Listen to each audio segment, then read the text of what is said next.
صباح النشاط عليكم يا أحلى متابعين. شلونكم؟ شخباركم؟ إن شاء الله الكل بخير وصحة وسلامة وعافية يا ربي. روتين يوم كامل مليان شغل وتفريزات. أول شي بدينا بالبامية.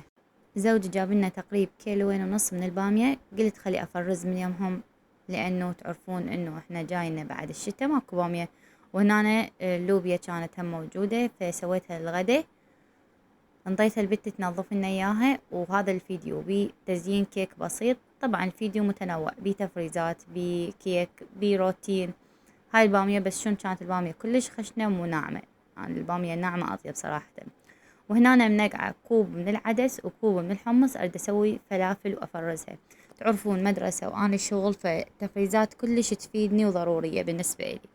فاحاول بين فترة وفترة اخذ لي يوم اوف من الشغل وأسوي كل شيء أنا أحتاجه، من كبة، عروق، فلافل، الشغلات مال بيتزا كلش ضرورية بالنسبة لي. سولفوا لي حبايبي، شلونكم؟ مفتقديني لو لا؟ شخباركم؟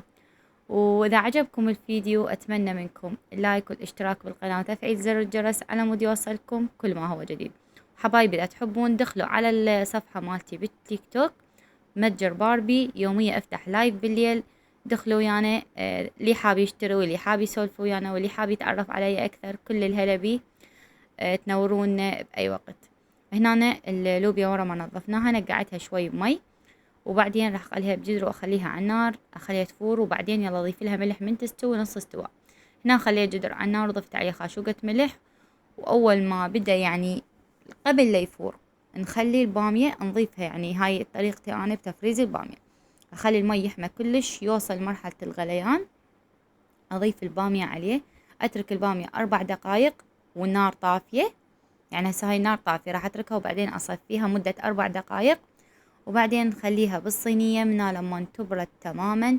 يلا نفرزها. هاي أفضل طريقة للبامية، وما لقيت طبعا هواي جربوا الطرق، بس هاي أطيب طريقة. يعني البامية تظل محافظة على طعمها ما تخرب نهائيا. وهنا قررت أسوي لهم عروق أو كباب طاوة، لأن أنا أولادي كلش يحبونه وينفعني بالمدارس، لأن أنا عندي 3 بالمدرسة وبنتي صغيرة، فواحد صبحي وواحد ظهري، فتفيدنا هاي الشغلات يعني وجبة سريعة.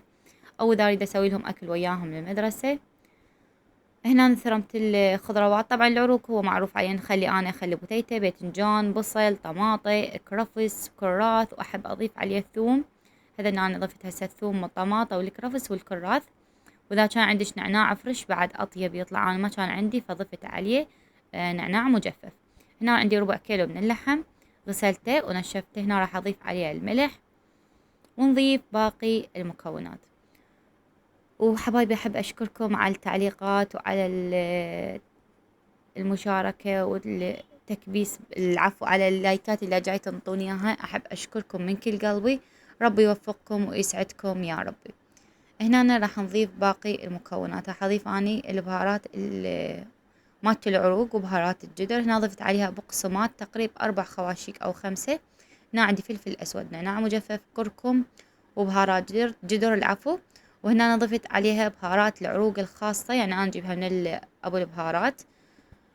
هنا ضفنا كوب من الطحين ونعجنها، وبعدين نشوف إنه العجينة مالتنا زينة أو لا. حسب نوعية، انتم تحبون مثلا بيها طحين هواي، تحبون بيها طحين قليل. احنا نحب الطحين هواي على مود تكون شوي يعني لازم نفسها، ما نحب الحشو مبين طعمه هواي. كل من بعد حسب ذوقه. عجنتها بهالشكل وضبطت الملح مالتها وتأكدت انه العجينة زينة.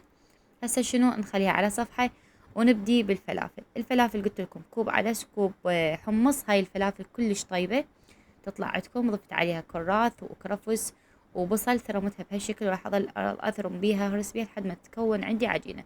ضفت عليها فلفل اسود وبهارات الفلافل وسماق وسمسم، وضفت ملح بس. لا، ما راح اضيف لا سودا ولا بيكنج باودر، لانه انا اريد افرزها. اذا ضفنا هاي الشغلات راح تخرب عندكم اثناء القلي. انا هذني الشغلات طبعا هو كان منهم غدانة والباقي فرزته. هسه شنو، نبدا اول شي بالبامية، نفرزها بالعلب او بالاكياس. انا هاي الكيلوين ونص تقريبا صارت عندي يمكن 6 علب او 5، هيك تقريبا هالحدود هذا. لانه احنا مو من محبين البامية كلش، يعني نحب بامية كلش قليل.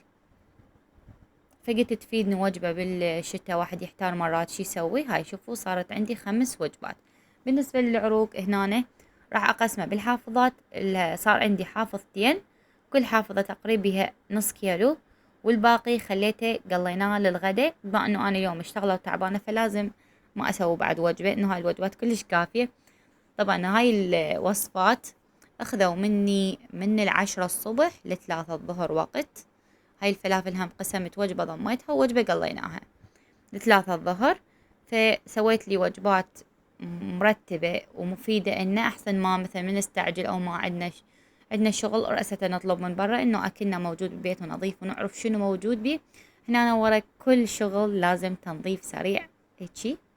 نظفتم الميز اللي أشتغل عليه أنا بنات، إذا تذكرون هذا الميز نفسه اللي كنت أشتغل عليه كيك، فأنا غلفته وسويته، يعني صار من ضمن الكاونتر. كلش فايدنا بالشغل، فايدنا بالتصوير، أفضل من ما أشتغل على الكاونتر. هذا يعني مكان كلش مناسب وحلو بالشغل. مسح سريع للغراض كليتهم. وهنا أنا ورا ما نظفته هاي اجى أبونا، فبدينا نحضر بالغدا مالتنا. قليت العروق، قليت الفلافل، واللوبيا استوت، وسويت زلاطة. وأكيد سهمنا وسهمكم العافية. بنات تمنيت العروق قدامكم يجنن والله كلش طيب. طبعا بالمناسبة أنا أقلي برا، بنات خاف يشوفون طباخ أو غير شكل. أنا أقلي برا، طباخ عندي برا وطباخ عندي جوا. وهذا اللوبيا والفلافل وشون غدا طيب ويجنن. بالنسبة إلي أنا أطيب من التمن والمرقة، لأن أنا من محبي التمن والمرقة، أحب أكثر شي النواشف. إن شاء الله عجبكم الفيديو واستفاديتوا منه. فيديو خفيف حلو ممتع، قلت أشاركه وياكم تستفادون من أفكار بالتفريز. وسهمنا وسهمكم العافية. وأكيد الخضورات وياها الزلاطة والعنبة، ماكو أطيب من هيجي غدا أو عشاء نظيف وطيب وخفيف بنفس الوقت. وبالأخص إذا أنتم فرزة وتجين رأسها تطلعين من الثلاجة ومباشرة تقلين، هاي ماكو أحلى من هيجي شي. هسه شنو، هسه ورا ما خلصنا ونظفنا وغسلت المواعين لازم نجهز الكيكة مالت الناس. طبعا أنا قصصتها وحشيتها، فقال زوجي أنا أسقلها، قلت له أوكي خلاص أصورك. فصورناها مقطع قصير. وبنات بالنسبة اللي يسأل على آلة الصقل كلش هواي جاي تجيني تعليقات، وصراحة أنا ما مجاوبتهم، أعتذر منكم. بس بنات والله ما يقدر يسوي، والله العظيم. يعني هو لو يسوي ويبيع عادي، هو ترى ما خسران شي، بالعكس راح يستفاد، شغله إله. بس هو جي يقول ما ألحق، يقول أنا منها دوامي ومنها هو خطية جاي يساعدني بشغلي، فما يقدر، يقول ما أقدر يعني أجهزها بوقت مناسب. فقال خليها هسه، قال بعدين ما نسوي هسه، قال بعدين مستقبلا يجوز اقدر اسوي منها. والله حتى غراض اشترى إلها، يعني اشترى غراض على مود يسويها، بس ما جاي يصير عنده وقت. وهذا كان تزيينها. طبعا هم رادوا الموديل هذا من جوا يصير بها اطار خفيف لون وردي واصفر. كان تزيين خفيف كلش حلو.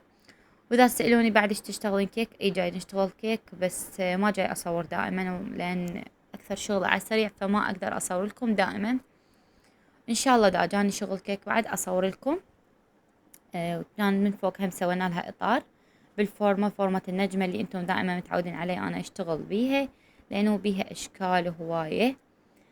وبالنسبة لي يسأل على شغل الكيك، شغل الكيك خف عندي، واحتمال ما اعرف يجوز راح اترك شغل الكيك او يجوز راح استمر بيه، ما اعرف بعد حسب وقتي وحسب شوف ضامت الدنيا.